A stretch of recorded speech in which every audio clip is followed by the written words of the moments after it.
एक गाँव में भोला नाम का एक व्यक्ति भगवान राम का भक्त था। वह दिन रात राम नाम जपता रहता था। जो भी मिलता उससे राम नाम की महिमा सुनाने बैठ जाता था। गाँव वाले उसे बहुत मानते थे, लेकिन उसकी पत्नी उससे बहुत दुखी रहती थी। भोला गाँव में एक हलवाई की दुकान चलाता था। वह बहुत मेहनत से मिठाइयाँ बनाता था। उसकी बनाई मिठाई दूर दूर तक लोगों को पसंद आती थी।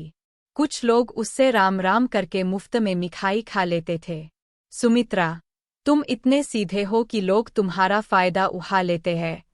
भोला, मैं तो प्रभु श्री राम का नाम लेकर मिठाई बनाता हूँ। कुछ लोग खरीद लेते हैं और कुछ लोग प्रसाद समझ कर खा लेते हैं। सुमित्रा, लेकिन राम जी के चक्कर में नुकसान तो हो ही रहा है। भोला, तुम्हें पता है राम जी के नाम से जो मिठाई बनाता हूँ वह इतनी स्वादिष्ट बनती है कि ग्राहकों को बहुत पसंद आती है। सुमित्रा उसके इस स्वभाव से बहुत दुखी रहती थी।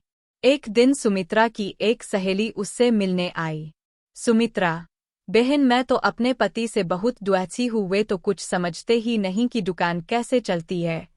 सहेली, एक काम कर, तू उनकी दुकान को संभालना शुरू कर दे। कुछ दिन तू उनसे कह कि वे मिठाई बनाएं, बेचने का काम वह स्वयं करेगी। ऐसे में नुकसान नहीं होगा।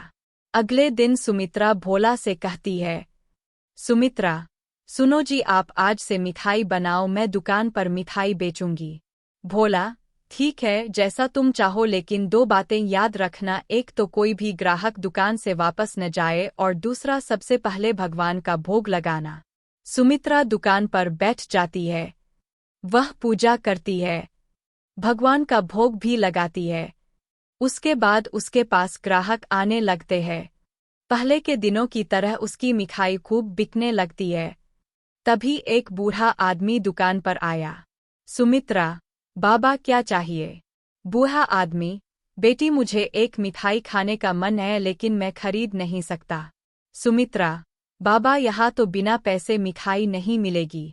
मेरे पति पहले ही बहुत नुकसान कर बैठे हैं। अब यह सब नहीं होगा। बूढ़ा आदमी, कोई बात नहीं बेटा, वो जो राम जी को भोग लगी मिठाई है वही मुझे दे दो। उसे तो तुम अब बेचोंगी नहीं, भगवान का प्रसाद समझ कर ही दे दो। सुमित्रा, नहीं बाबा, कहा न आपको पैसे लाओ तभी मिठाई मिलेगी। यह सुनकर बूढ़ा आदमी वापस चला जाता है। शाम के समय जब भोला दुकान पर पहुंचा तो देखा भोग की मिठाई रखी है। भोला, क्या हुआ, आज बाबा नहीं आए? सुमित्रा, कौन बाबा? एक बूढ़ा आदमी आया था, मैंने भगा दिया। भोला, यह तूने क्या किया? जब से मैंने दुकान खोली है हर दिन वे बाबा आते हैं और भोग की मिठाई खाते हैं। उनके आने से पहले मेरी दुकान कम चलती थी।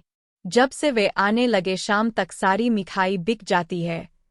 सुमित्रा, तुमने तो न जाने कितने लोगों को मुफ्त में मिठाई खिला दी, अब यह सब नहीं चलेगा। अगले दिन वह बूढ़ा आदमी नहीं आया। पूरे दिन सुमित्रा दुकान पर बैठी रही लेकिन सारी मिठाई रखी रही। कोई ग्राहक नहीं आया। इसी तरह कुछ दिन और बीत गए, सारी मिठाई फेंकनी पड़ी। घर का खर्च भी चलाना मुश्किल हो गया। हार कर सुमित्रा ने कहा, सुमित्रा, मुझे लगता है आप ठीक कह रहे थे। आप जल्दी से जाकर बाबा को ढूंढ लाइए, नहीं तो हम भूखे मरने लगेंगे।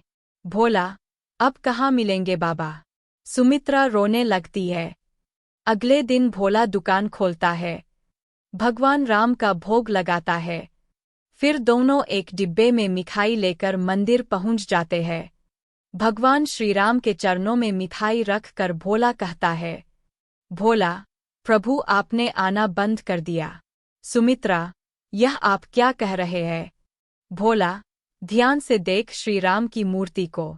सुमित्रा मूर्ति देखती है तो उसकी आंखों से आंसू बहने लगते हैं, क्योंकि मूर्ति के अंदर उसी बूढ़े आदमी की झलक दिखाई दे रही थी।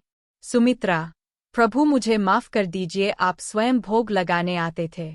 मैं मूर्ख आपको पहचान न सकी। मंदिर से आकर भोला ने दुकान खोली। उसकी मिठाई पहले की तरह बिकने लगी, लेकिन उस दिन से प्रभु राम नहीं आए। अब भोला और सुमित्रा सुबह दुकान खोलते ही भगवान का भोग लगाते, उसके बाद दुकान के बाहर खड़े होकर मिठाई आने जाने वालों बांटते थे। उन्हें आज भी इंतजार था कि शायद प्रभु किसी और वेश में आ जाएं।